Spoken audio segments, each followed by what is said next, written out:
Bon après-midi à nos panélistes et bienvenue pour l'acte 18 du Camtel Digital Talk. Comme vous le savez, ça fait déjà bientôt 1 an que Camtel, via ses webinaires, essaie d'édifier les internautes que vous êtes, les abonnés que vous êtes, sur les enjeux et les thématiques liées au digital.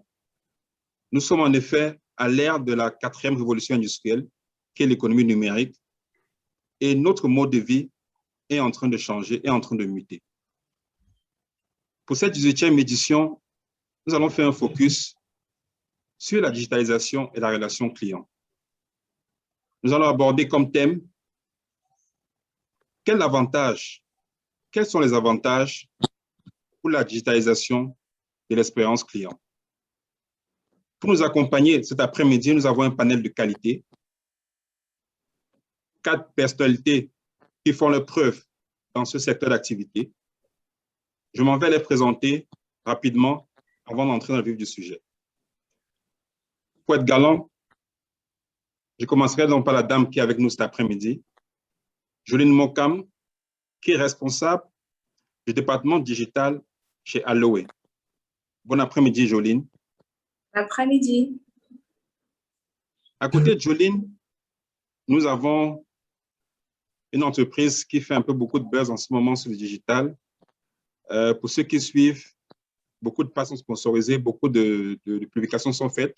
C'est Glotello. Nous avons donc avec nous aujourd'hui le directeur du e-commerce de Glotello, M. Pierre-Stéphane Addo. Bon après-midi, Pierre-Stéphane. Bon après-midi, Lionel, et bon après-midi à tous les connectés de Camtel. Et comme à l'accoutumée, la diaspora n'est pas en reste, et avec nous aujourd'hui par 2 personnalités du monde digital. Je commencerai par présenter Yannick Gouet, qui est le fondateur et le CEO de CoolShop. Bon après-midi, Yannick. Bon après-midi à tous ceux qui nous suivent. À côté de Yannick, nous avons Ludovic Gami, qui est le fondateur et CEO de Pool Stories depuis la France. Bon après-midi, Ludovic. Bon après-midi, Lionel, et merci de l'invitation. Alors, le panel ainsi présenté, nous allons entrer dans le vif du sujet. Quels sont les avantages de la digitalisation de l'expérience client? D'entrée de jeu, je passerai la parole à Jolene Mokam, responsable du département digital chez Aloe, qui est une entreprise de la place qui essaie d'accompagner certaines entreprises dans cette expérience-là, qui est de digitaliser leur parcours client. Jolene, you have the floor. Merci Lionel pour la parole. Donc, déjà, je suis Jolene Negem, responsable du département digital à Aloe. Je voudrais déjà commencer par situer chaque terme dans son contexte, c'est-à-dire c'est quoi la digitalisation, c'est quoi la relation client, c'est quoi l'expérience client. Donc, la digitalisation, je la définirais comme étant la transformation des métiers, des objets, des outils ou des process traditionnels, mais ceci à travers les différentes technologies digitales. Mais de façon plus concrète, on peut dire que la digitalisation renvoie aujourd'hui au courrier qui a été remplacé par l'email, au magasin qui a été remplacé par le site e-commerce, ou alors au salon qui est remplacé par le forum web, les réseaux sociaux, les applications mobiles, etc. La relation client, c'est l'ensemble des actions qui impliquent une interaction avec le client. Donc aujourd'hui, relever le défi de digitaliser, c'est vraiment de mettre le parcours client au centre de la stratégie. Mais malheureusement, fort est de constater qu'aujourd'hui au Cameroun, la digitalisation se résume encore à être présent sur les réseaux sociaux. Je ne vais pas parler de la gestion de ces réseaux. Et pour les personnes qui se considèrent, disons, les plus avancées, c'est avoir un site Internet qui généralement n'est même pas actualisé, ou alors n'est même pas entretenu. Donc, mais maintenant, justement, ces entreprises-là n'ont pas les moyens de bien se digitaliser généralement parce que la digitalisation nécessite des ressources. Elle nécessite des outils et un pilotage constant. Et c'est à ce moment-là, en fait, qu'il faut externaliser le service. Et c'est là qu'intervient Aloe. Aloe, c'est une intelligence au service de ces entreprises-là. Nous mettons à disposition les ressources nécessaires pour permettre à ces entreprises de bien se digitaliser à travers notre département digital, à travers notre centre d'appel ou encore call center et à travers notre équipe terrain. Donc, à Aloe, en fait, dans notre processus, nous mettons la collecte de données vraiment au centre de l'action parce que chaque information qu'on recueille sur un client permettra d'accélérer la conversion du client, que ce soit pour l'achat ou la conversion du visiteur qui passe simplement sur le site.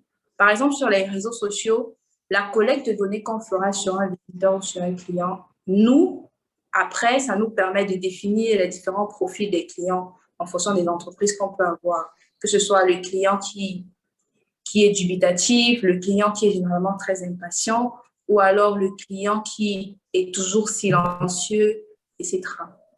Donc maintenant, j'aimerais ajouter que nous, à Aloe, vraiment la digitalisation ne se limite pas qu'aux entreprises. Nous proposons des services pour les administrations, notamment les mairies, comme je vous parlais tout au départ, à travers la cartographie ou la géolocalisation de ces mairies, le paiement des recettes via les plateformes digitales. Donc, les contribuables ont l'opportunité de payer leurs recettes fiscales directement en ligne. Donc, il n'y a plus besoin d'un agent qui va effectuer les différents échanges, récolter l'argent avant d'aller verser. Donc, ça entre directement dans les caisses de l'État. On propose aussi le suivi des différents usagers qui passent dans les mairies. Par exemple, on appelle et l'usager, en fait, lui, il a la possibilité d'évaluer l'expérience qu'il a eue à la mairie. Et on connaît qui a fait quoi, quand, pourquoi il n'a pas fait. Et vous voyez, ça permet vraiment d'avoir un retour d'expérience du client sur le terrain. Maintenant, je ne saurais terminer. J'aimerais ajouter une chose que l'on néglige généralement, c'est que la digitalisation n'exclut pas l'humain dans son processus. Parce que vous allez voir, vous allez vous connecter par exemple sur une page d'une boutique en ligne.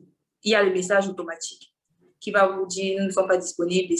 Vous allez revoir le même message à chaque niveau, chaque différente boutique que vous allez visiter. Donc, il faut vraiment essayer au maximum de personnaliser et que ce soit une personne physique qui interagit avec le client qui vient vers l'entreprise.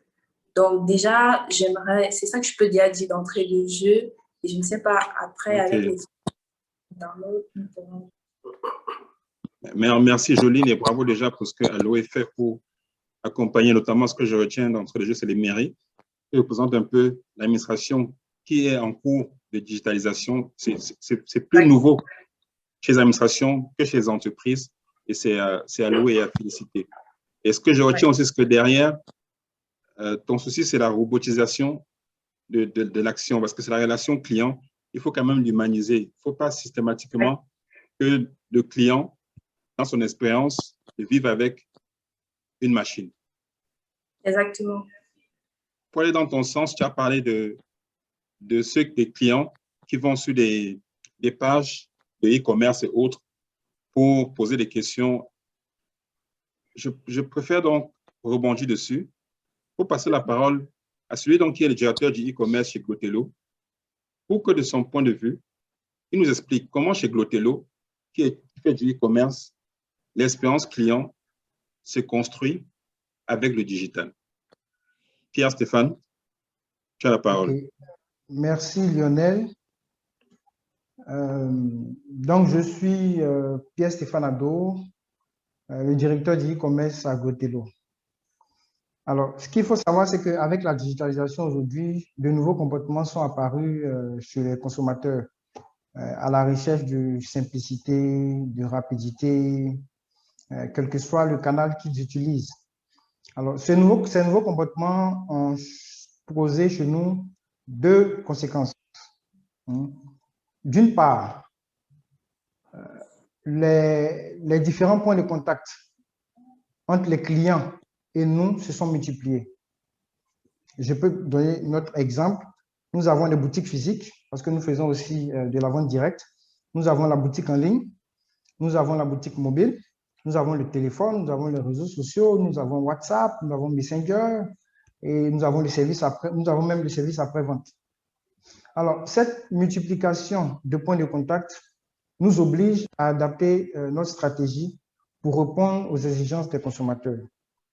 Donc, il est donc inévitable pour nous, qui nous voulons une entreprise résiliente, de construire notre présence et d'interagir via les canaux où se trouvent nos clients. Dans notre jargon, on appelle cette stratégie la stratégie d'omnicanalité. Donc, l'idée de l'omnicanalité, c'est vraiment d'utiliser les forces du digital afin d'offrir aux clients la capacité de choisir le canal le plus adapté pour son besoin. D'autre part, il faut savoir que proposer uniquement des produits qui sont adaptés aux besoins du consommateur n'est plus suffisant. Les clients sont aujourd'hui éduqués, ils recherchent même sur Internet, ils savent beaucoup de choses, ils ont changé leur comportement d'achat. Donc, d'autres facteurs entrent en compte dans leur prise de décision. Dans notre secteur, premièrement, ce qui rentre en compte, en plus de tout ce que je viens de citer dans leur prise de décision, c'est l'expérience utilisateur. Peu importe le terminal que le client utilise, que ce soit mobile ou ordinateur, il veut que l'interface soit intuitive, rapide et surtout informationnelle. Les consommateurs veulent des marques à l'écoute. Le consommateur veut une relation avec nous, une relation personnalisée avec nous en tant que marque, afin de le comprendre, de comprendre son besoin pour trouver des solutions. Le consommateur veut une entreprise réactive et rapide. C'est-à-dire, tout doit toujours aller plus vite pour combler son besoin. Si on n'apporte pas de réactivité nécessaire aujourd'hui au consommateur, il peut se retrouver facilement chez la concurrence. Donc, tous ces éléments renforcent donc l'intérêt pour nous de digitaliser tout le parcours client pour améliorer l'expérience client et de développer l'efficience de l'entreprise. Comme Janine, je crois, Janine l'a dit tout à l'heure, l'expérience client, c'est... L'expérience client représente, on va dire, les émotions, les sentiments et tous les ressentis du client durant ces différentes étapes de processus d'achat. Et avoir une expérience client positive, c'est répondre aux attentes du client lors de l'ensemble de son processus d'achat ou même lors de tous ces points de contact directs ou indirects avec nous. Il y a donc un grand enjeu pour nous, entreprises de e-commerce, de digitaliser notre parcours. Pourquoi? D'abord, la digitalisation nous permet, nous, d'anticiper les nouvelles tendances de consommation en restant informé afin de s'adapter plus rapidement aux nouvelles habitudes des consommateurs, Avec la digitalisation, nous avons de la data, nous avons de l'information. Nous savons lire les comportements usuels du consommateur, nous savons lire les changements de tendance, nous savons lire toutes ces informations afin de lui proposer un service plus adapté. La digitalisation nous permet de donner des messages, de bons messages aux consommateurs au bon moment et surtout au bon endroit. Je donnerai l'exemple ici d'un consommateur qui vient faire son achat en ligne et pendant son processus d'achat, on constate qu'il a abandonné le panier, mais il a abandonné le panier sur la page de livraison, par exemple. Automatiquement, nous sommes alertés sur le fait que ce consommateur-là, il a des problèmes avec notre tarif de livraison. Donc, après 10, 20, 30 minutes, nous pouvons le relancer avec un code de réduction pour dire « Hello, vous avez abandonné votre panier, monsieur. Nous vous donnons 50% de réduction sur les frais de livraison pour terminer votre achat. » Donc, c'est grâce à cette digitalisation-là que nous avons la possibilité de savoir quel est le problème du client pour résoudre pour donner le message, le bon message au bon moment et au bon endroit. L'agitation nous permet également de proposer une expérience personnalisée et de répondre efficacement aux besoins des consommateurs. Pour donner autre exemple je dirais le site Amazon, c'est-à-dire aujourd'hui avec l'intelligence artificielle, avant même de saisir ce que vous souhaitez sur Amazon, Amazon devine et détecte vos besoins et vous les présente. Tout ça, c'est grâce à la digitalisation. Certaines entreprises vont plus loin en faisant ce qu'on appelle la customisation. Le client vient sur le site, il dessine lui-même ce qu'il veut, il choisit ses couleurs. Le produit est textuellement adapté à son besoin et on imprime ce produit unique-là et on lui livre. La digitalisation nous permet aussi d'uniformiser tous nos points de contact, comme ma précédente l'a dit tout à l'heure, afin d'améliorer l'expérience utilisateur. Donc, il faut pouvoir donner la même réponse au client. S'il vient sur WhatsApp, qu'il a posé une question, ça doit être la même réponse que s'il vient sur Messenger. Tout doit être uniformisé. Et c'est le cas en ce moment chez nous. La digitalisation nous permet enfin de répondre aux besoins des consommateurs de façon rapide, de façon pratique et surtout de la façon dont le client souhaite. Hein. C'est-à-dire qu'il reste sur son canal, il reste sur son canal, il nous pose une question, on lui répond sur son canal. On ne l'oblige pas à revenir sur notre terrain de jeu. Il reste sur son terrain de jeu. Nous sommes là-bas avec lui. Et naturellement, la digitalisation nous permet de fluidifier le parcours client, dont l'objectif final de tout ça, c'est pour nous permettre de générer des ventes. Donc, si je devais conclure, je dirais que il s'agit simplement de tout ça. Il s'agit de recentrer l'humain au cœur du parcours client afin d'optimiser l'expérience client, ce qui contribue positivement au maintien et à l'amélioration de la relation entre le client et l'entreprise que nous sommes. Je termine ainsi mes propos sur les avantages de la digitalisation dans le service client. Merci Pierre-Stéphane. Je vois que c'est clair. Moi, je retiens 2 points.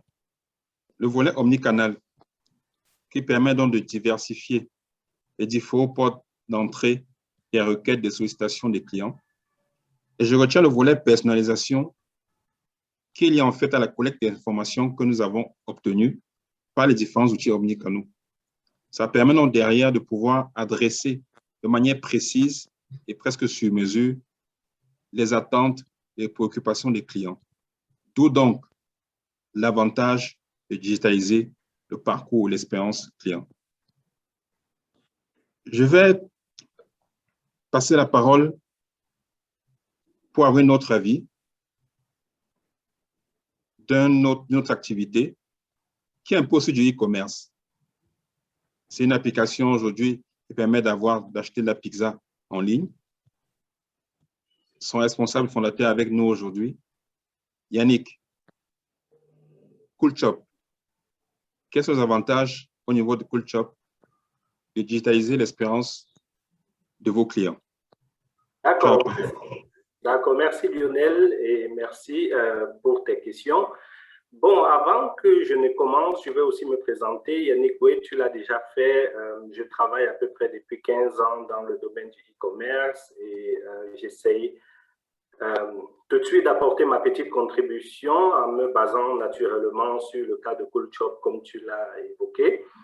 Bon, avant que nous ne commencions ce live, on avait une petite conversation de préparation avec les copanélistes et il y a un point très important qui a été évoqué par Pierre-Stéphane. Actuellement, en Afrique, ça c'est connu, nous avons du temps. Généralement, de l'autre côté, on se dit, voilà, digitalisation, c'est pour gagner du temps. Mais en Afrique, nous avons du temps. Pierre-Stéphane, tu l'as dit tout à l'heure, ça veut dire en réalité, il y a un autre facteur qui est très décisif pour les clients, tu l'as dit tout à l'heure, le prix. C'est-à-dire, chez nous actuellement, il faut comprendre que le client, on peut lui raconter tout ce qu'on veut sur sa vie, sur ses besoins, sur son prochain besoin, comme Amazon le fait ailleurs, mais le plus important en fin de compte pour lui, c'est le prix. Voilà. Et c'est là où nous, on regarde c'est sur cet aspect que nous regardons la digitalisation, comment utiliser le digital pour réduire le prix. Parce qu'en réduisant mes prix, je suis plus efficient que les autres et voilà, je peux réussir à conquérir plus de clients que les autres qui n'auront pas pu regarder dans cet aspect.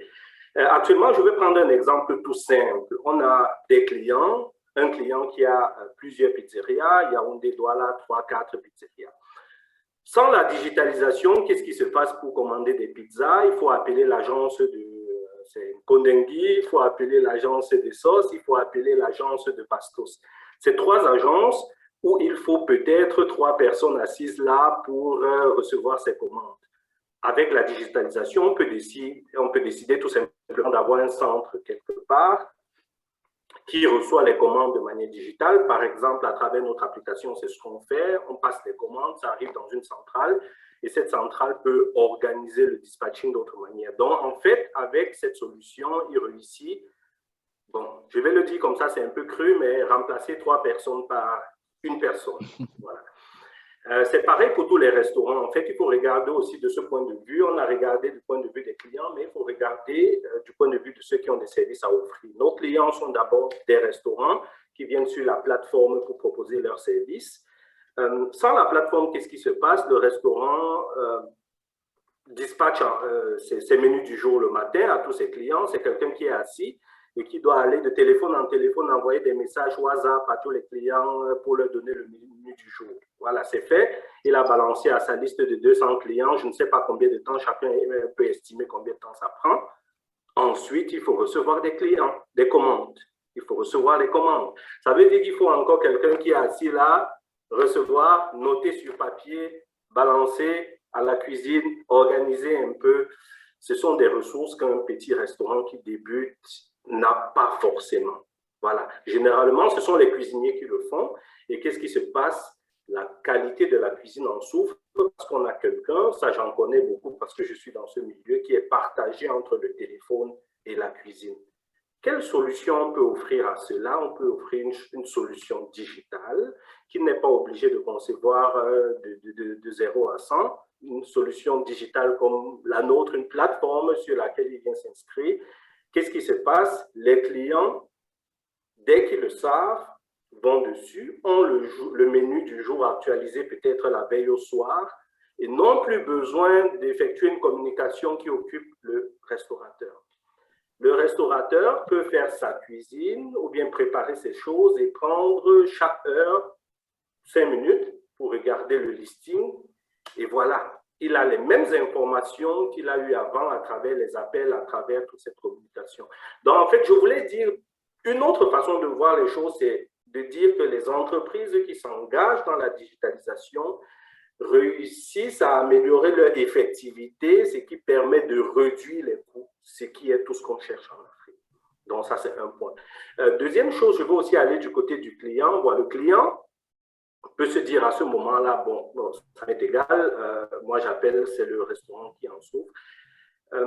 Aujourd'hui, on a besoin, comme on le disait tout à l'heure aussi, d'avoir la possibilité du multicanal. Le multicanal, ça veut dire que voilà, bon, on peut aussi avoir des gens qui sont en train de travailler, qui sont au bureau avec des collègues, et qui n'ont pas forcément envie de décrocher le téléphone pour appeler, commencer à discuter avec un restaurant, voilà, dans je peux dire, cette confidentialité. Je prends mon application en quelques clics, j'ai passé ma commande, c'est une chose. Une deuxième chose, c'est, comme on le dit souvent, j'aimerais savoir ce que j'ai fait tout ce mois. Voilà, j'ai passé des commandes de gauche et à droite, à travers WhatsApp à des numéros différents que je ne traque pas forcément. avec une application, avec une méthode digitale. Il ne s'agit pas seulement d'une application, mais avec ces méthodes, j'ai un suivi sur ce que j'ai fait. Je peux avoir une qualité, je peux dire, plus importante, enfin, une qualité de vie plus importante, je veux dire, parce que voilà, beaucoup d'entre nous ne savent même pas combien ils ont dépensé chaque mois. Voilà, on achète, on ne sait pas. Mais si on a quelque chose qui nous permet à la fin du mois de regarder, oh, voilà tout ce que j'ai dépensé. Oh, je suis peut-être du mauvais côté ou du bon. C'est un atout que ça apporte. Donc, la digitalisation, moi, j'essaie de voir ça très simplement. On a vraiment toutes ces choses qu'on connaît avec la collecte des informations, ainsi de suite. Mais on a d'abord le focus qui est la possibilité avec une meilleure qualité ou au moins la même qualité d'offrir des prix plus bas parce qu'on a des processus plus effectifs. Un exemple que je peux ajouter encore dans la casserole, en fait, quand on est dans un domaine comme le nôtre, on a des activités qui se répètent. On a des activités qui se répètent, on les voit dans les données. Ça veut dire qu'avec des solutions digitales, on réussit à détecter rapidement, en français, je ne sais plus comment ça s'appelle, des patterns. Hein? On réussit à détecter facilement des choses qui se répètent, des structures particulières, et on peut répondre à celles-ci. Donc, moi, je suis de ceux qui pensent que la digitalisation, c'est le tout actuellement, c'est-à-dire c'est une question de survie. Moi, je peux le dire sans gêne. J'ai une entreprise qui a fait faillite à cause du fait que, voilà, à un certain moment, les coûts n'étaient plus au niveau où il fallait. Voilà, la concurrence s'est élargie à un niveau très grand et les coûts chez nous étaient restés un peu plus haut que ce que le fait que l'activité s'est propagée a pu occasionner. Et c'est pourquoi je trouve que c'est une question de survie de passer au digital. Ce n'est pas une question de luxe, ce n'est pas une question de c'est beau, c'est fun, c'est in. C'est une question de survie parce qu'avec le digital, on est en mesure d'être plus efficace et de proposer une meilleure qualité à de moindres prix. Donc, je vais d'abord laisser à ça avant d'entrer dans la prochaine étape. C'est ma contribution sur ce sujet. OK. Merci Yannick. Voilà qui est clair. C'est que le digital, c'est un virage à prendre. Nous sommes en l'ère, comme je le disais tantôt, en propos liminaire, de la 4e révolution industrielle qui est l'économie numérique et qu'il faut s'arrimer impérativement pour les entreprises à la digitalisation. Et par ricochet, le client en sort satisfait parce que derrière, il a une multitude de choix. Il y a plus de célérité, plus de rapidité à avoir l'information, à avoir des requêtes traitées et être choyé parce qu'au final, c'est le client qui est le roi, c'est le client qui fait que l'entreprise continue à croître. Au-delà des points virtuels d'accès à l'information ou à des services ou à des solutions par les clients, il y a les points physiques, les agences. Et digitaliser les agences ne peut pas rester en marge de ce processus-là. Avec nous aujourd'hui, il y a un monsieur qui a proposé des solutions, qui propose des solutions dans ce sens-là, qui font déjà fait leurs preuves au sein de certaines banques dans le monde. Ludovic Ngami, Full Stories. Qu'est-ce que tu peux nous dire par rapport à cette thématique, toi qui es en plein dedans, par la digitalisation des agences et points de contact? Tu as la parole. Déjà l'avantage de passer en dernier, c'est que l'essentiel a déjà été dit. Donc, et effectivement, je crois qu'on dit tous à peu près, et on pense à peu près la même chose. La première chose que je vais faire, c'est de repositionner en fait Pulse Stories. Donc, Pulse Stories, effectivement, c'est une agence qui existe déjà depuis 10 ans. Au départ, on a fait essentiellement du conseil en digital auprès de groupes comme Carrefour, comme Guerlain, comme Sephora. Et ensuite, au fil du temps, on est devenu en fait éditeur de logiciels. Et finalement, le domaine bancaire réalise que c'est un enjeu retail aussi, dans la mesure où ça coûte de l'argent, un point physique coûte de l'argent. Donc, il faut rentabiliser ces investissements et on apporte en fait tous les sujets qui sont des sujets liés à la transformation, à l'upselling, au cross-selling, donc tout ce qu'on sait par ailleurs. Donc ça, et puis là, donc on accompagne, on a des solutions logicielles pour la banque et pour le retail. Donc voilà. Si on revient sur la notion d'expérience client, ce que j'ai coutume à dire en fait auprès de mes clients, c'est que bien que ce soit un terme qui est à la mode depuis une dizaine d'années, c'est quelque chose qui existe depuis toujours. Enfant, on avait des lieux de destination qui étaient choisis parce que il y avait des animations. Moi, je me souviens, j'ai grandi à Yaoundé et à Score, il y avait très souvent des animations à l'entrée du magasin. Et j'incitais ma mère, parce que c'est elle qui faisait les courses, à aller à Score plutôt qu'à Prise Unique, par exemple. Donc, on voit bien que je ne parlais pas de prix, je ne parlais pas forcément d'offres alimentaires, je parlais essentiellement d'expérience client. Si on continue, on va par exemple prendre les souks de Marrakech, qui sont une référence pour la vente. Il n'y a pas de digital, c'est du contact physique. Ils vous accueillent, ils vous mettent très rapidement un produit dans la main de manière à ce que vous essayiez le produit, que vous preniez possession du produit et ils essayent de faire la transformation, donc de vendre le produit. Donc ça, c'est des expériences en fait pour montrer que même avant que l'on parle de digital, l'expérience client est quelque chose d'important. Ce que le digital nous a apporté, c'est au début des années 2000, en fait, avec le boom Internet, avec le décollage des plateformes et des sites Internet, on a réalisé qu'on pouvait enfin atteindre un marché beaucoup plus grand. La boutique en bas de chez vous, elle ne peut pas vendre à quelqu'un, par exemple, si vous êtes à Yaoundé, à Bastos, elle ne peut pas vendre à quelqu'un qui est situé à l'autre bout de la ville ou à des milliers de personnes. Avec Internet, l'avantage, c'est qu'on peut adresser le monde entier et donc, on ne les connaît pas de manière nominative, forcément. Contrairement à un commerce physique, on les connaît, il faut les mathématiques et donc le digital a permis effectivement d'avoir tous les éléments métriques que nous a évoqué Pierre-Stéphane, mais aussi Yannick par la suite. Et dans les années, on va dire 2010, on s'est dit, mais attends, ce qui fonctionne bien sur Internet, avec une notion de connaissance parfaite du client, est-ce qu'on ne peut pas dupliquer dans les magasins physiques? Et là, je rejoins la notion de cross-canalité. Et en fait, on a découvert qu'on n'a pas un client, mais on a plusieurs clients. Et il y a autant de clients que de besoins, et autant de besoins que de besoins à satisfaire. Donc, en fait, la première question à se poser, c'est de savoir qui on veut adresser. On ne peut pas adresser tout le monde.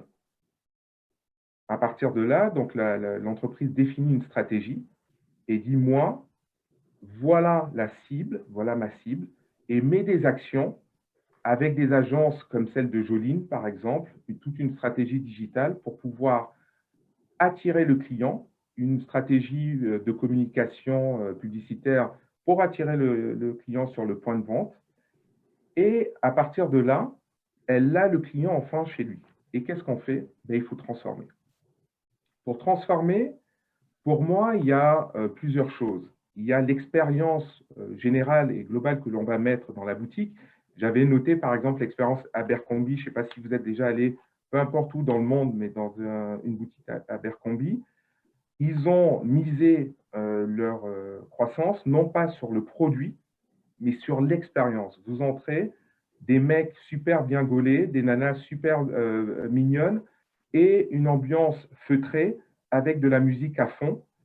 Et ça a fait un boom. La contrainte, c'est qu'ils faisaient vivre une expérience réussie, mais au fil du temps, tout le monde s'est aperçu que le rapport prix et qualité n'était pas. Donc ça, c'est un des travers justement potentiellement de l'expérience, c'est de mettre le même niveau de l'expérience client que de la qualité de produit qu'on promet derrière. Si on est sur un positionnement prix, effectivement, le client, lui, s'en fiche complètement de savoir quel est l'habillage en fait de votre magasin. Il va être concentré sur le niveau de prix que vous allez adresser. Et là, je rejoins effectivement Pierre-Stéphane et Yannick qui parlaient de la notion de prix. Mais vous savez, on est aussi dans un ère où il y a une fracture sociale, où il y a des gens qui ont énormément d'argent. Et justement, pour eux, le prix est un élément distinctif, est un marqueur social. Je prends l'exemple en fait d'une anecdote que j'avais, c'était à Shanghai avec le président de LVMH Luxury, et il me faisait part du fait qu'il ne faisait pas assez de chiffre d'affaires avec Tag Heuer en Chine parce qu'il manquait un zéro au prix des montres.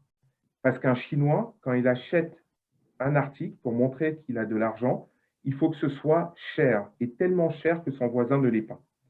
Donc, en fait, là, on voit qu'il y a une pléthore de clients et que pour adresser ces clients, la première chose, c'est de savoir à qui on adresse, comment on adresse. L'expérience digitale ou pas d'ailleurs va être, quand on est sur un produit qui est un produit de niche, un produit avec une forte valeur ajoutée, on va être plus par la valorisation en fait du produit. Et donc là, il faut former les vendeurs à expliquer que l'offre que vous avez, que l'offre que vous proposez est une offre sur mesure, est une offre spéciale, que ce qu'ils prennent chez vous, ils ne le trouveront nulle part ailleurs. Et donc là, on met en place dans les magasins aussi bien un accueil personnalisé avec une bonne formation des vendeurs et avec un accompagnement digital. L'accompagnement digital va permettre à mieux cibler votre client, mais aussi à mieux éduquer vos vendeurs. Et là, je rejoins ce que disait Pierre-Stéphane sur la multicanalisation, multicanal. Par exemple, quand vous êtes en magasin face à un écran tactile, vous êtes beaucoup plus stressé que quand vous êtes chez vous dans votre canapé en train de surfer sur Internet.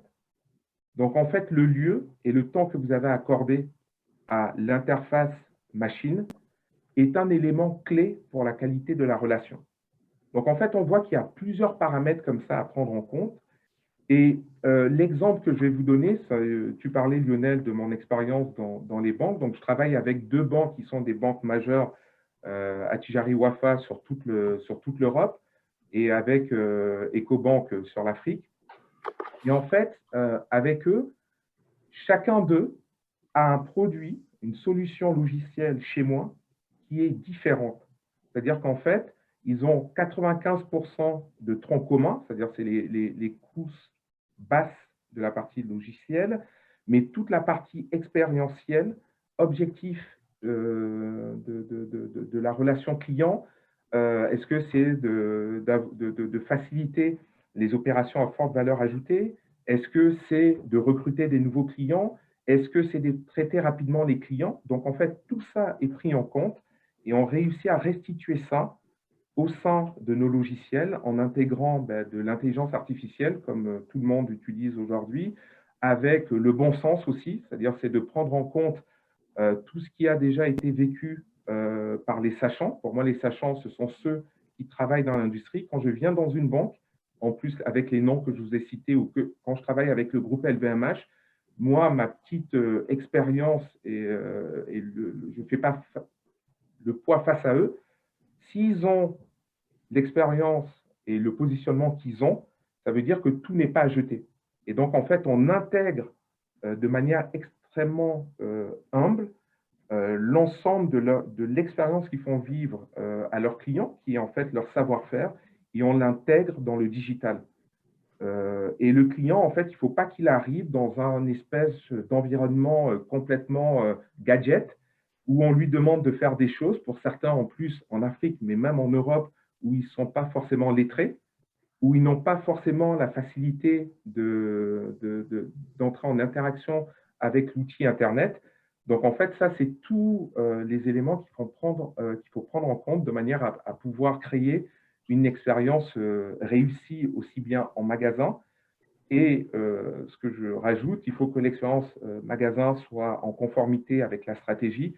parce qu'in fine, ce qu'on veut, c'est bien évidemment d'augmenter le chiffre d'affaires et donc de travailler sur toutes ces notions d'upselling, cross-selling et augmentation de la transformation, quoi. Voilà ce que… voilà mon… Merci Ludovic pour tes inputs. Il s'avère évident et important que tout soit d'être mis en place suivant une stratégie bien établie en amont. La stratégie, elle est établie parce que derrière l'entreprise a un objectif à atteindre, soit d'augmenter le chiffre d'affaires, soit de fidéliser les clients, soit de conquérir d'autres marchés. Et donc, comme tu le dis si bien, le digital ne vient qu'en bout de chaîne pour essayer d'automatiser la stratégie qui a été établie en amont pour qu'à la fin de la journée, l'expérience client digitalisée qu'on veut bien faire vivre à nos clients puisse, à la fin de la journée, rapporter plus de ventes, un chiffre d'affaires et de la data pour permettre de connaître un peu plus mieux ces clients-là et de pouvoir améliorer les services qu'on leur propose.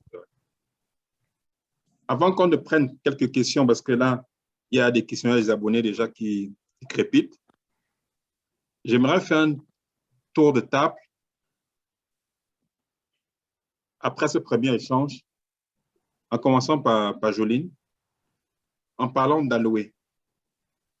Aujourd'hui, par rapport aux avantages que donc réside derrière la digitalisation de l'expérience client, aujourd'hui, Aloé, sur le marché local, comment Aloé se voit? Déjà, Aloé, en fait, se voit comme l'entreprise qui vient renouveler les métiers du digital. Dans quelle mesure? Dans la mesure où, grâce aux différents départements, parce que nous avons un atout majeur, c'est d'avoir un call center, donc c'est-à-dire un centre d'appel qui travaille en lien très étroit avec le digital. Je vais prendre un exemple d'un client, par exemple, qui a une boutique en ligne. Donc, le client, il y a plein d'abonnés parce que généralement, le nombre d'abonnés qu'on peut avoir n'est pas forcément équivalent au nombre de clients que la boutique a. Donc, l'objectif ici, c'est de convertir ces abonnés en clients. Et c'est à ce niveau que reviennent les différents types de clients que j'ai cités au départ. Le client silencieux, c'est celui-là, c'est l'abonné-là qui regarde tous vos posts, connaît le prix de tous vos articles, mais ne fait pas d'achat.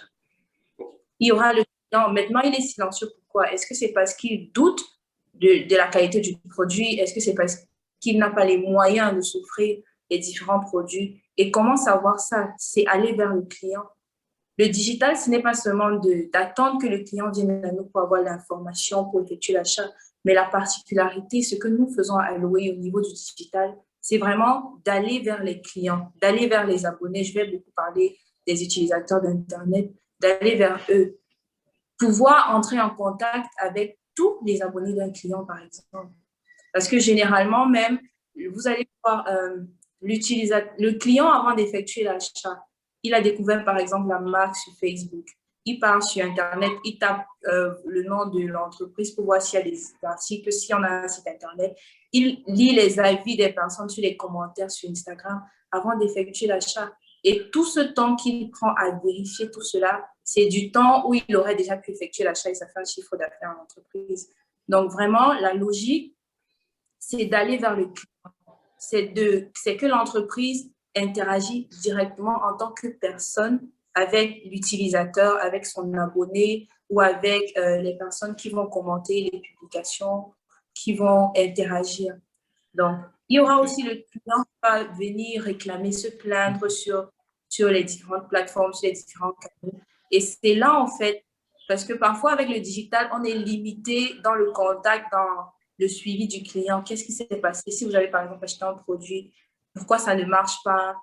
Et c'est là qu'intervient notre call center pour faire le service après-vente. Et vous voyez, la transmission de la donnée, de toutes les informations qu'on a sur l'utilisateur au call center facilite le processus parce qu'il connaît déjà qui est le client, il connaît pourquoi il appelle le client, il sait exactement pourquoi le client se plaint. Si le client a même des images, si par exemple sur un produit, il a déjà vu l'image. Donc, le client a l'impression qu'il parle à la même personne. La même personne avec qui il discutait sur Facebook, sur Instagram, c'est la même personne qu'il retrouve au téléphone. Et il se sent en confiance dans la mesure où on prend le temps pour lui. Et forcément, si après le produit est bon, quel client ne reviendra pas? Donc, c'est vraiment cette plus-value des entreprises que nous apportons. Transformer la base qu'une entreprise a en client pour accroître le chiffre d'affaires de l'entreprise. Maintenant, comme je vous ai dit justement, l'avantage qu'on a avec les administrations, c'est qu'on propose vraiment aux administrations un processus de digitalisation. Par exemple, on éduque les populations grâce à notre équipe terrain on éduque et on sensibilise sur le paiement en ligne. C'est vrai, comme Ludovic le disait, tout le monde ne connaît pas l'outil Internet, tout le monde ne va pas savoir comment s'effectue le paiement. Et c'est à ce moment que l'équipe terrain qui descend voir rencontrer ses usagers est là pour former les personnes à l'utilisation d'Internet aussi. Et c'est vraiment ça la plus-value que nous apportons dans le travail avec les différents clients que nous avons. Donc, c'est un peu ça que je peux dire déjà. OK. Merci, Juline. Et c'est bienvenu. Je pense qu'aujourd'hui, c'est à l'ère du temps et qu'il est question aussi pour les entreprises d'aller vers leurs clients pour essayer de prendre maximum d'informations pour pouvoir mieux leur apporter des solutions et mieux les satisfaire à la fin de la journée. Chez Glotello, je sais que derrière, quand on dit e-commerce, c'est un hypermarché virtuel. Mais aujourd'hui, si je prends une télévision ou un téléphone défectueux chez Glotello, comment le processus de digitalisation, cette expérience-là, permet que derrière ce SAV-là soit réglé rapidement? Pierre-Stéphane. OK, merci Lionel. D'abord, il faut savoir que glotello.com, glotello.cm, pardon, est un site de vente en ligne de plus de 15 000 références, reparties sur environ 16 catégories, hein, en passant par l'électroménager, la téléphonie, le supermarché, la mode. Donc, nous faisons un peu de tout. Alors, d'abord, nous, Glotello, c'est quoi notre mission? Pourquoi nous sommes entrés plus ou moins dans l'e-commerce? Il faut savoir que Glotello, c'est une entreprise vieille de près de 20 ans aujourd'hui, qui a commencé dans le service après-vente. Alors, aujourd'hui, notre mission, c'est d'utiliser toute cette expertise que nous avons, okay, pour explorer le marché, pour trouver des produits qui apportent un réel avantage aux consommateurs. Donc, Glotello, c'est l'ami des consommateurs. Nous ne sommes pas l'ami des marques, hein? Nous sommes l'ami des consommateurs. Alors, pour arriver à votre question, je pense que mon introduction a déjà répondu. Ouais. Plus ou moins, voilà. Donc, pour finir avec votre question, naturellement, tout est... Si nous avons... Il peut arriver que des produits passent par les mailles du filet, naturellement. Si nous avons des produits, nous avons des retours. Justement, le fait que tout le système soit digitalisé, ça nous permet justement de savoir, d'avoir le ratio de ce produit, par exemple, qui, ça fait plusieurs fois qu'il y a des retours là-dessus. Donc, ça nous permet tout de suite de prendre une décision aussi rapidement. Donc, ça nous alerte plus simplement. Donc, c'est ça aussi l'avantage de la digitalisation. En ce qui concerne la préoccupation que vous avez exposée, il faut savoir que tous les produits de Glotello sont garantis minimum de 6 mois. Voilà. Merci. OK, merci Pierre-Stéphane. L'ami des consommateurs, c'est ce qu'on retient. C'est ça. Qui dit ami dit je prends soin de mon ami. C'est ça. Je m'amène à poser une question presque similaire à Yannick. OK. Aujourd'hui, je veux commander une pizza crevette, et je passe par Cool Chop. Comment peux-tu décrire l'expérience que j'aurai entre la commande, le choix et la réception de cette pizza sur Cool Chop? Bon. Je vais essayer aussi d'arrondir un peu le contexte avant de répondre peut-être à ta question. Bon, chez nous aussi, comme chez Glotello, le client est au centre de tout. Seulement qu'on a deux types de clients, les restaurants et les clients de l'autre côté, dont on bagarre à satisfaire les deux côtés. On a un souci, notre premier souci, c'est d'optimiser les restaurants. Parce que nous sommes d'avis qu'en optimisant les restaurants, ils seront en mesure d'offrir le meilleur aux usagers. De la même façon, aujourd'hui, c'est ce que la digitalisation nous apporte. Les usagers ont désormais la possibilité de s'informer sur les restaurants en temps réel et non pas par les informations fournies par les restaurants, mais par les informations fournies par d'autres usagers. Ça veut dire que notre plateforme, ce pourquoi on a mis beaucoup de temps à la développer, le service de livraison, c'est un service qui a moins d'1 an, mais tout le reste, il y a l'annuaire des restaurants qu'on développe depuis 7 ans. Beaucoup de travail ont été mis en amont pour donner la possibilité aux usagers d'évaluer les restaurants. Aujourd'hui, quand un usager va commander une pizza, la première chose qu'il a à sa disposition, c'est la possibilité de comparer. Il a la possibilité de comparer. Je cherche une pizza, je me fais afficher toutes les pizzas de toutes les pizzerias dans la zone que j'ai choisie, parce qu'on travaille en zone, en quartier. Je choisis un quartier, je me fais afficher tout ce qu'on vend là, ou je choisis toute une ville, je me fais afficher les pizzas aux crevettes et je regarde les prix, je regarde les ingrédients. Nous sommes en train de travailler actuellement à la normalisation, standardisation de ces choses-là parce que ça, en fait, c'est le travail que les gens ne voient pas. Quand je dis on travaille depuis 7 ans, vous devez comprendre qu'on a réussi à identifier et à noter près de 7000 repas au Cameroun. Et là, on s'est posé la question. Moi, j'ai vécu toute ma vie, je n'ai pas mangé 7000 plats différents. Comment se fait-il qu'on a 7000 plats? Ça vient du fait que chaque restaurant utilise un nom différent pour dire la même chose. Il y a la pizza Sanaga qui est peut-être la pizza pepperoni ailleurs, qui est peut-être... Donc, c'est un travail qui a été mené en amont. Ce travail sert à la fin l'usager qui a définitivement la possibilité de comparer. Il vient, il veut chercher sa pizza. La pizza doit avoir, si c'est la même pizza, si ça a les mêmes composants, le même nom partout. On peut mettre entre parenthèses un nom que chacun veut se donner pour son produit, mais à la base, le pain, c'est d'abord le pain. Et ça, c'est une chose qu'on apporte aujourd'hui à l'usager, la possibilité de comparer les prix. Deuxième chose, la possibilité de ne pas se fier seulement à ce que le restaurant dit. Ça veut dire que tous ceux qui ont mangé des pizzas ou la pizza aux crevettes avant peuvent laisser leur avis. C'est un champ sur lequel on bataille parce que, bon, je crois que c'est de notre culture parce que j'essaie toujours de comprendre. Les gens ont peur de s'exprimer, de donner leur avis parce que, bon, chez nous, c'est encore perçu comme du sabotage. Les gens ne perçoivent pas ça. Donc, il faut créer un système de demi-anonymat. En fait, mettre les choses de manière semi-anonyme. Voilà, et pour que ça reste sérieux et en même temps ça donne la garantie aux gens, voilà, je ne m'expose pas en critiquant la pizza de mon ami que j'ai mangé. Donc ça, c'est un champ sur lequel on travaille depuis longtemps et qui avance bien, c'est-à-dire dans le cadre de l'expérience utilisateur, voilà, j'ai désormais le choix, parce que c'est de là où on va. Aujourd'hui, les gens sont encore bloqués. Non, j'ai déjà mon restaurant où je mange, oui, mais bon, on peut s'ouvrir, on peut regarder au-dessus des horizons et voir qu'il y a mieux, comparer. On a la possibilité d'avoir du retour, des informations d'autres personnes qui ont consommé la même chose et qui vont nous permettre d'évaluer.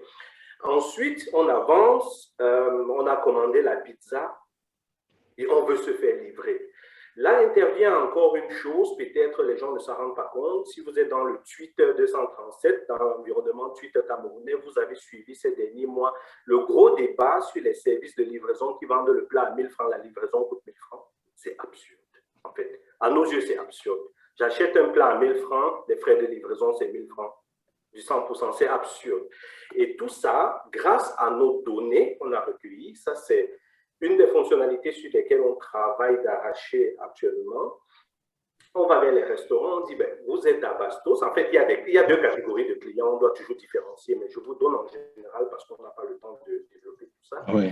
y a des clients qui veulent tout simplement manger d'abord du poulet pané. Il va essayer ce qu'il aura. Il n'est pas figé sur un restaurant particulier, il veut manger du poulet pané. Vous avez donc le restaurant à Bastos qui propose ce poulet pané, le client est à Bimassi, il commande là-bas. Et vous avez un autre client à Bastos qui, parce qu'il connaît seulement le restaurant de Bimassi, commande la même chose à Bimassi. Vous avez ces croisements-là qui font que la livraison explose naturellement, que ces restaurants sont opérés de manière sous-effective.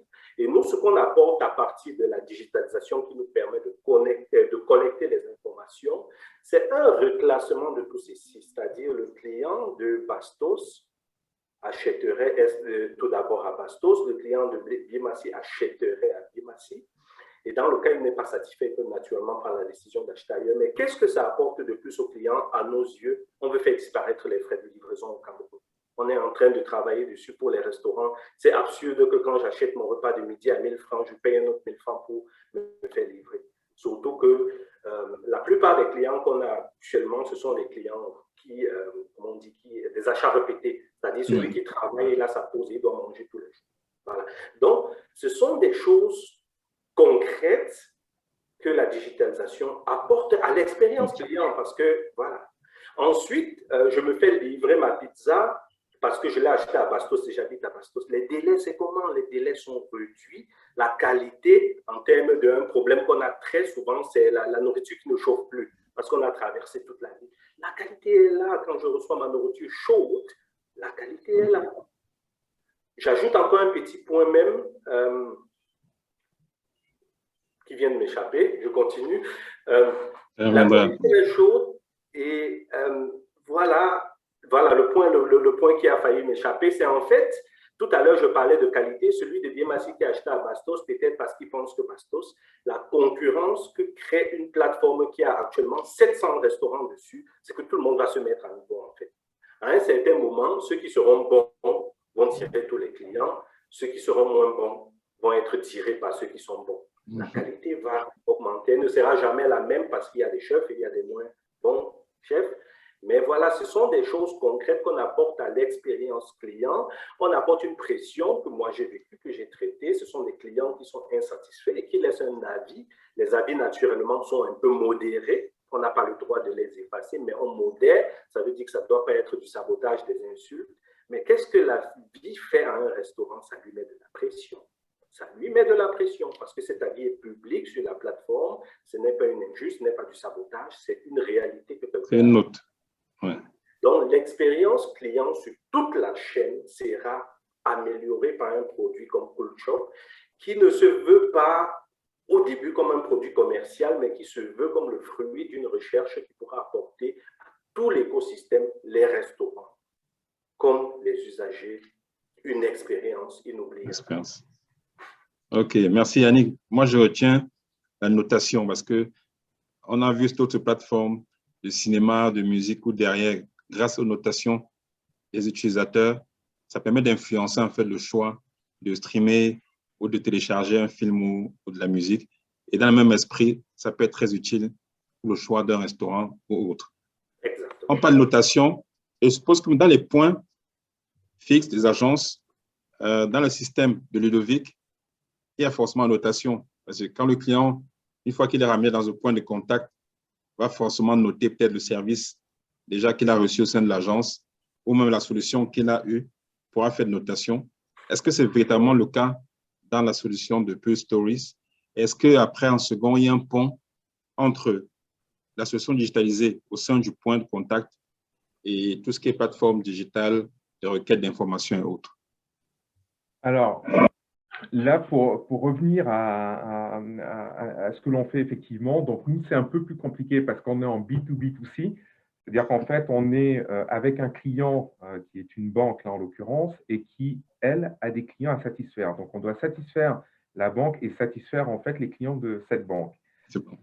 Pour y arriver, en fait, je vais reprendre le parcours en fait d'un client et ce que l'on apporte.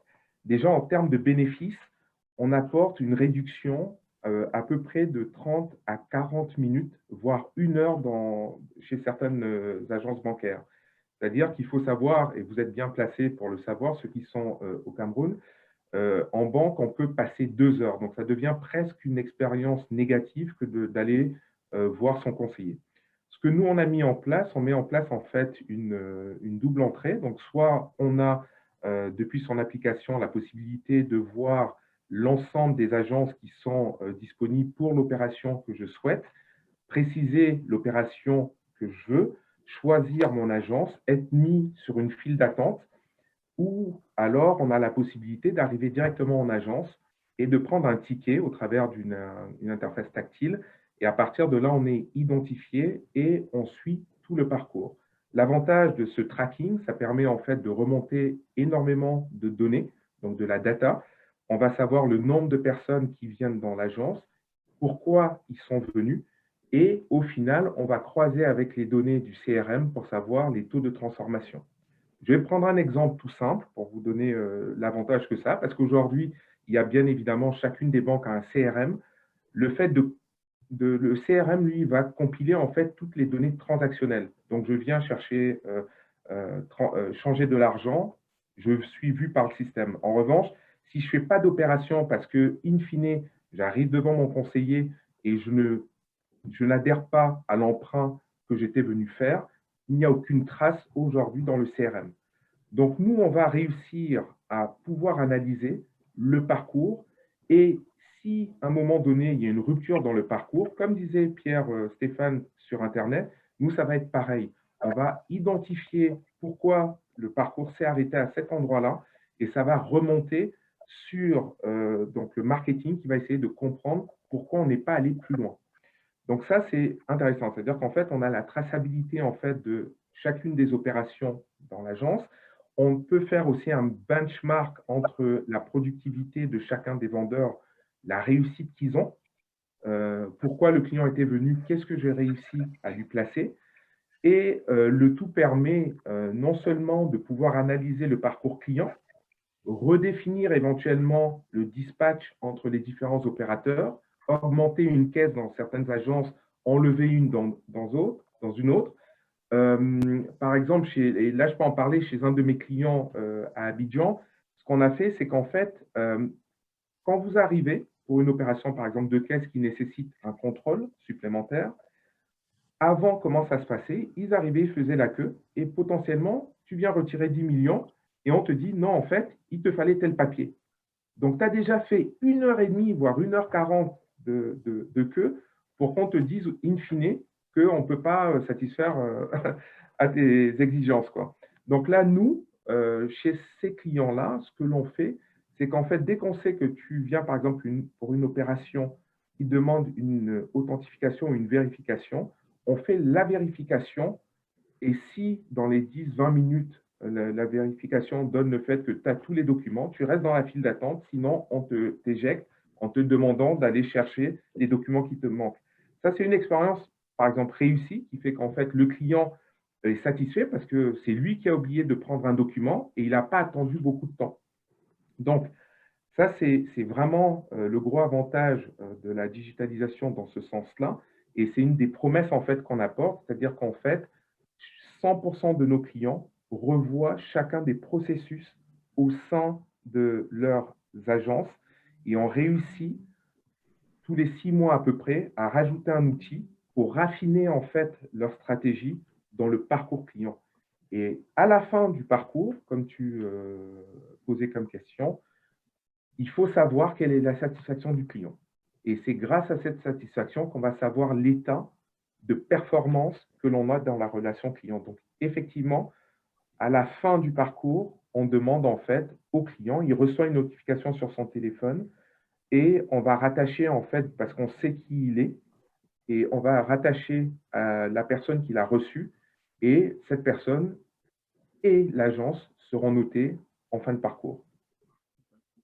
Voilà. OK. Super.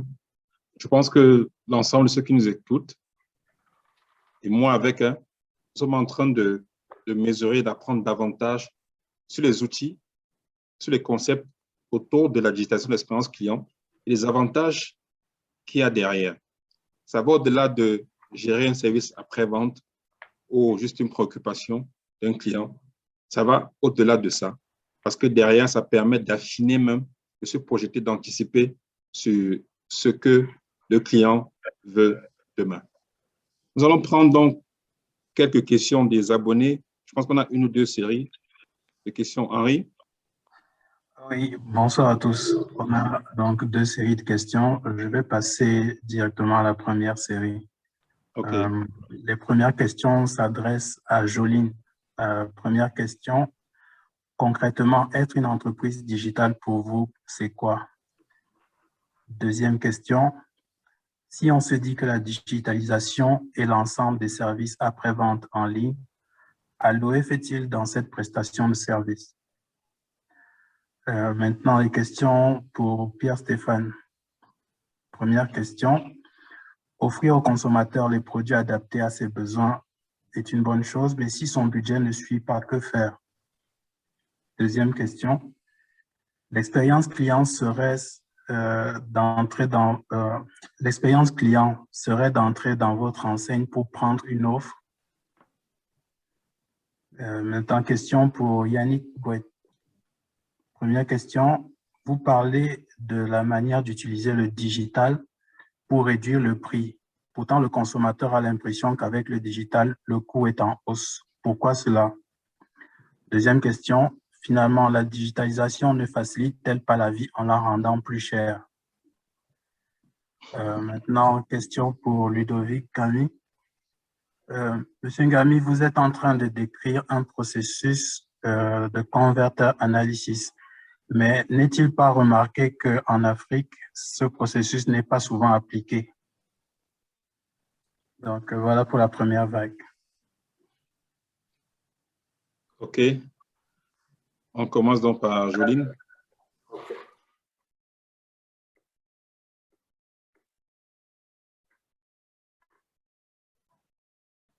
Jolie a le micro coupé. Joline, ton micro est coupé, si tu nous entends. Est-ce que tu pourras prendre les questions, s'il te plaît, parce que je n'ai pas bien suivi.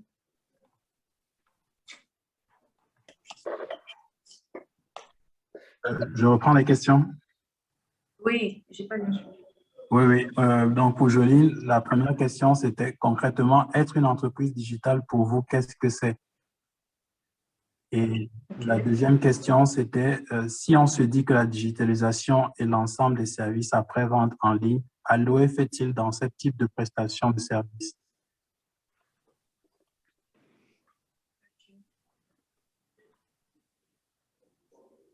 D'accord.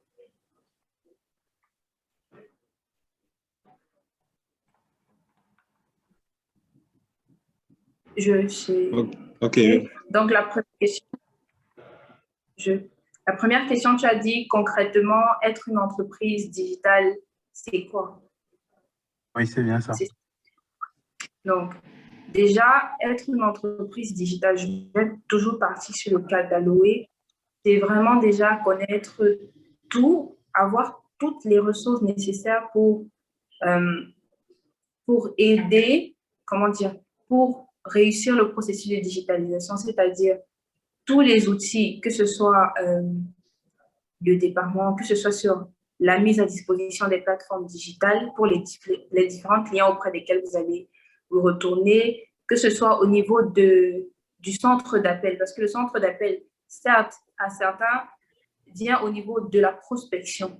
Parce que le centre d'appel, généralement, est considéré comme un service client, donc un service qui vient en bout de course après que le client ait passé l'achat et qu'il ait déjà commencé l'utilisation du produit, et on vient juste pour essayer d'évaluer son expérience.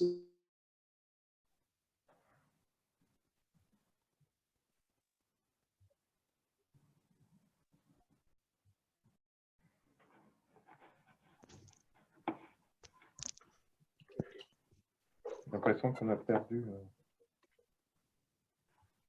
OK, je prends donc la relève avec mes questions, puis on essaye de la retrouver d'abord.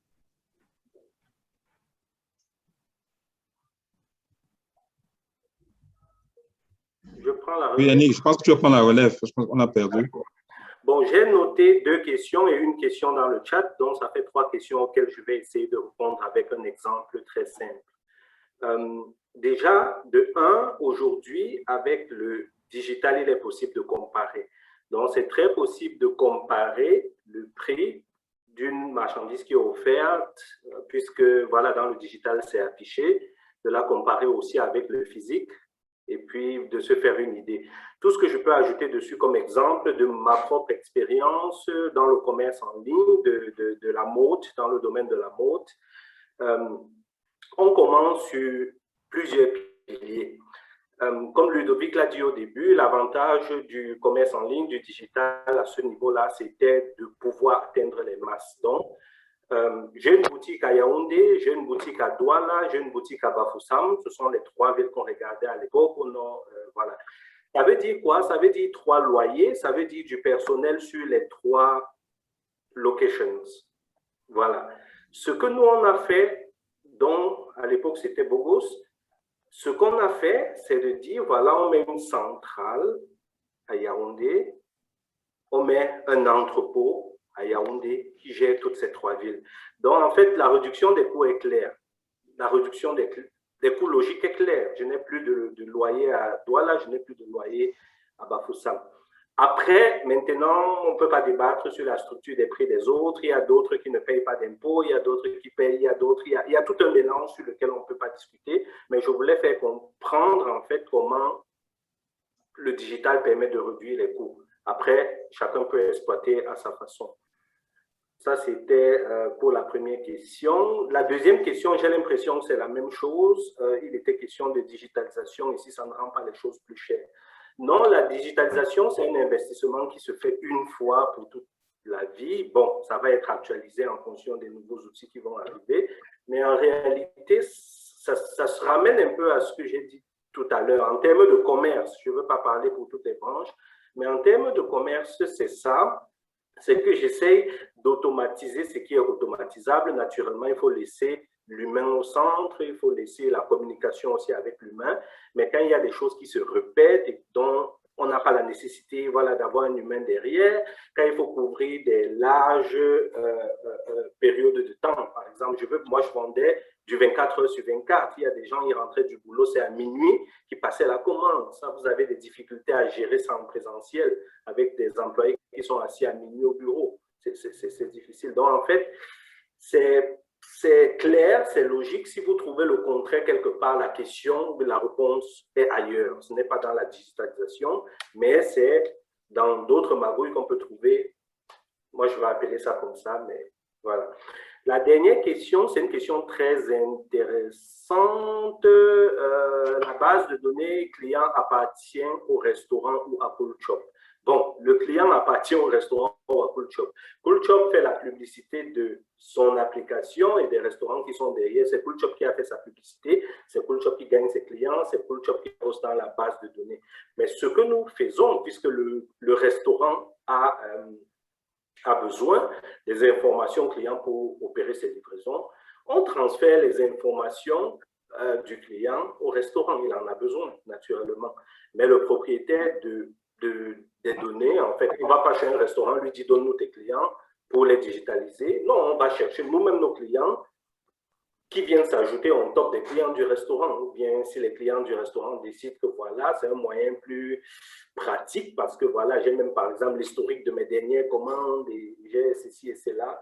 Bon, il est venu vers nous. À nos yeux, c'est d'abord une information qui nous appartient qu'on transfère au client. Et voilà. Donc, je dirais, l'information nous appartient, mais le restaurant obtient cette information pour pouvoir opérer. OK. Donc, on va passer à la question de Pierre-Stéphane avant de revenir sur Joline. Pierre-Stéphane, tes questions? Vraiment, j'étais déconnecté. J'ai essayé de t'écrire là. Je n'ai pas compris la question. Ouais. OK, Henri? Je n'ai pas la question. J'étais déconnecté pendant que la question se posait. Est-ce que vous pouvez la répéter pour moi? Les questions de Pierre-Stéphane. La première, c'était offrir au consommateur des produits adaptés à ses besoins est une bonne chose. Mais si son budget ne suit pas, que faire? Et la deuxième question, c'était l'expérience client serait-elle d'entrer dans votre enseigne pour prendre une offre?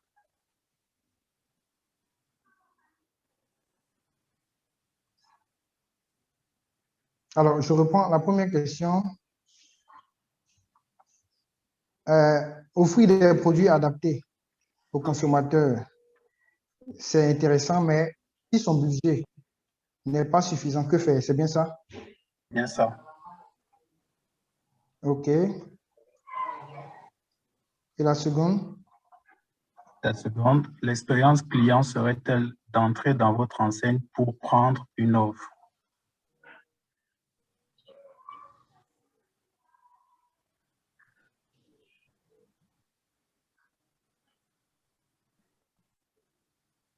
OK.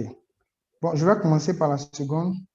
L'expérience client est-elle entrée dans votre enseigne pour prendre une offre?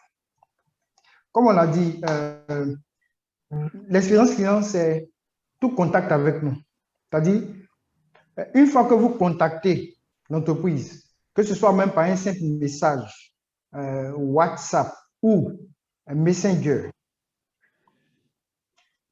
la durée de ce contact, quels sont les ressentis que vous avez pu avoir? C'est votre expérience client vis-à-vis de Glotelo. Donc, l'expérience client, c'est votre chemin, le chemin que vous parcourez. Si vous décidez, si vous avez été attiré par une offre, que vous voulez passer la commande de l'offre, tout le processus jusqu'à la livraison, c'est votre expérience client. Donc, l'expérience client, c'est tous les points de contact que vous avez avec nous, l'impression que vous avez de nous, c'est ça qui est votre expérience client. Je ne sais pas si je me fais comprendre par la personne qui a posé la question. C'est ça l'expérience client. Alors, l'autre question. Proposer des produits adaptés aux clients, c'est bien, mais si on n'a pas de budget, si notre budget ne suffit pas, que faire? Il y a plusieurs choses. Nous proposons des produits qui apportent un réel bénéfice aux consommateurs. Nous sélectionnons des produits dont le rapport qualité-prix est, selon nous, assez intéressant. Dans notre stratégie de coût ou stratégie d'offre, nous avons divers profils, donc divers personas. Okay? Donc, nous tenons compte de plusieurs catégories socio-professionnelles pour faire les différentes offres. Mais nous n'allons jamais mettre en ligne une offre qui n'apporte pas un réel bénéfice au consommateur. Donc, aussi moins cher que ce soit, si par rapport à sa catégorie, ce n'est pas intéressant pour le consommateur, on ne va pas le mettre en ligne. On ne va pas le présenter au client. Donc, pour répondre à ta question, en plus de ça, nous avons très souvent, si vous êtes abonné sur nos pages, si vous ne l'êtes pas encore, c'est le moment, très souvent des promotions dans toutes les catégories. OK? Donc, même pour les consommateurs qui n'ont pas de budget suffisant, il y a ces occasions-là de promotion pour permettre à tout le monde d'acquérir quelque chose qu'ils désirent. Je vous remercie. OK. On va passer la parole à Ludovic.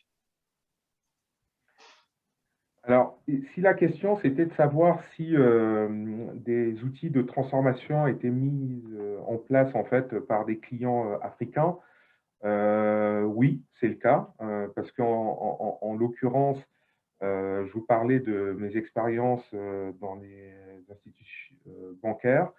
En fait, pour eux, c'est extrêmement important d'analyser en fait le parcours client, de savoir qu'est-ce que le client vient chercher. J'ouvre la petite parenthèse. Quand on entre dans une agence qui est équipée avec nos solutions, comme on sait pourquoi vous êtes venu, vu que vous l'avez indiqué soit sur votre smartphone, soit sur la borne d'accueil, en fait, comme par hasard, on va pousser une publicité sur l'écran sur lequel vous allez regarder votre numéro, qui sera en rapport avec le besoin que vous avez exprimé. La deuxième chose, pour aider la transformation, donc ça veut dire que quand vous allez arriver en face de votre conseiller, vous aurez vu déjà la présentation de l'offre qui est censée vous intéresser. Et si le conseiller ne fait pas bien son travail, c'est même vous qui allez lui demander, mais j'ai vu qu'il y avait, par exemple, une assurance qui était proposée, comment on fait pour pouvoir en bénéficier. Et nous, pour justement s'assurer que le conseiller est aussi bien informé, on intègre en fait à notre solution, donc sur la partie, sur l'interface qui est utilisée par le conseiller, il y a un rappel très rapide, j'allais dire, de formation avec une best practice en disant, pour ce client-là, 1, faites ci, 2, faites ça, 3, vous faites ça. Et donc, en fait, ça permet de pouvoir nous assurer de pouvoir répondre de manière optimum et efficace à un client pour augmenter le taux de transformation en fait dans les agences. Je ne sais pas si je réponds à la question, en tout cas, c'est comme ça que je l'entendais. OK, merci Ludovic. On va passer la parole à Joline, comme tout à l'heure, elle a été coupée. Joline, je ne sais pas si on l'a encore perdu. Je suis là, je m'écoute. OK, tu peux répondre à la deuxième question et derrière, tu enchaînes avec ton mot de la fin. Moi, je passe à la deuxième question, c'est ça. Oui, qui t'a été posée. Et après, tu enchaînes avec ton mot de la fin. Parce qu'on est arrivé au terme du webinaire, on va faire un dernier tour de table. Donc, tu peux répondre à ta question. Après, directement, tu enchaînes avec ton mot de la fin. D'accord. Je pense que la deuxième question qu'il a posée, c'était est-ce que la digitalisation, pour moi, se limite à faire du service après-vente en ligne? Si je ne me trompe pas. Voilà. Donc, oui. Déjà,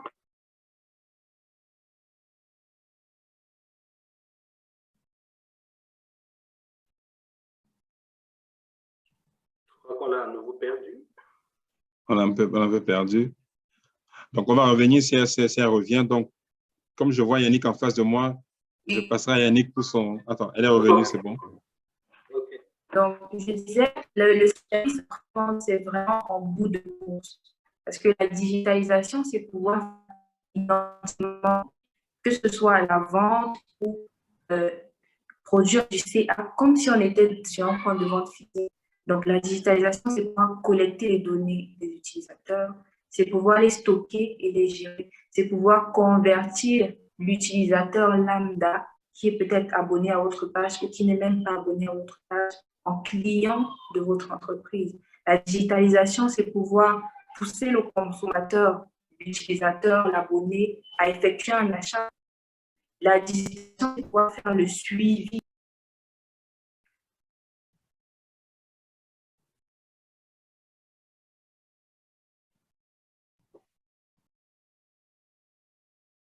On a encore perdu. Donc, Yannick, est-ce que tu peux prendre la parole pour ton mot de la fin? OK. D'accord. En fait, je ne vais pas être long. J'ai trouvé des copanélistes très intéressants. On a eu des échanges d'idées avant et en fait, à travers nos interventions, la possibilité de donner plusieurs perspectives qu'on a de nos différents domaines sur le thème de la digitalisation de l'expérience client. Et voilà, moi, je vais inviter les gens tout simplement à oser, parce que c'est un problème qu'on a encore, oser, ne pas tout prendre comme le commerce, la vente, la digitalisation permet également d'améliorer un environnement précis.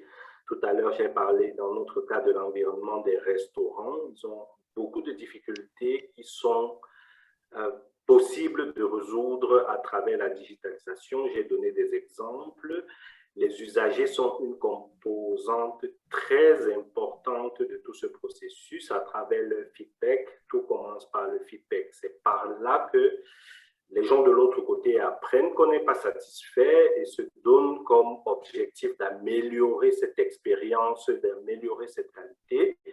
Et c'est pourquoi moi, j'invite tout simplement la communauté, tous ceux qui suivent l'émission, tous ceux qui nous suivent, d'oser tout simplement. C'est-à-dire, des plateformes comme la nôtre, Coolshop, ce n'est pas forcément pour commander, mais c'est pour comprendre aussi ce qui se passe autour de vous dans un domaine précis. C'est pour contribuer aussi. Peut-être il y en a plusieurs qui ont été dans le passé déçus par une expérience et ont la possibilité à travers non pas seulement notre plateforme, mais d'autres, de donner leur retour et tout cela va améliorer la qualité de l'expérience de tous les utilisateurs. Donc, sur ce, je remercie aussi tout le monde là pour l'échange qu'on a eu avant et pendant. Et voilà, j'espère qu'on restera en contact. Merci. Merci Yannick. Le réseau qui se crée là, se crée pour continuer, pas pour s'arrêter, pour revenir. OK, Pierre-Stéphane, ton mot de la fin. D'accord. Merci à Camtel et à Lionel pour cette invitation qui nous permet de parler de notre secteur d'activité. Merci également aux copanélistes, très riches. C'est une belle initiative, elle est encouragée et nous serons toujours disponibles quand vous nous appelez, si vous nous appelez justement pour intervenir. Pour finir, j'invite tous les internautes à visiter notre site glotello.cm pour expérimenter l'expérience Glotello. Merci. L'ami des consommateurs. C'est ça. OK. Ludovic. Et si on passait la parole à Joline de manière à… Oui, comme ça tu vas conclure. Joline,